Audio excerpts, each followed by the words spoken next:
for TSMC, they've actually been fighting a bit of a battle the last couple years. And mainly we've seen Intel, they've gotten back to try to attempt to go into the foundry business. Samsung has also announced a big fab in Texas. And for TSMC, 65–70% of their revenue comes from these large U.S. customers. And I would say post-pandemic, there has been more of a drive for this reshoring to have more of a balanced supply chain.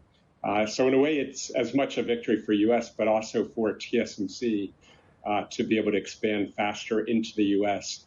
Also satisfying really a concern from investors that they weren't being aggressive enough, and that if this reshoring happens faster, TSMC would lose out.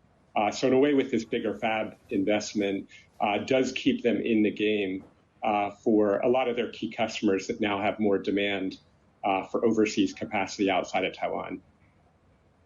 Now, you're talking about the likes, not only TSMC that's building out in the U.S., Micron building out in New York, Samsung in Texas, Intel in both Arizona and Ohio. So with this, would you see this as a negative for Taiwan?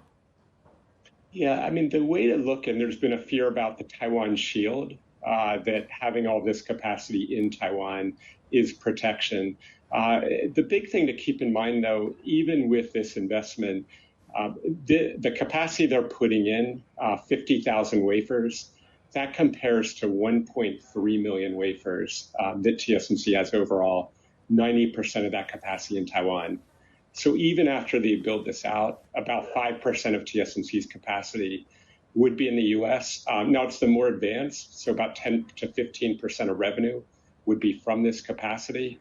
But they would still have the vast majority, call it 80% of capacity in Taiwan. Most of these large customers, now they have a diverse source in U.S., but they'll still have a good majority of production in Taiwan. And would also point out the most advanced node to bring up the R&D, to bring up the process, starts in Taiwan, and then 1 to 2 years later moves to the U.S. fab.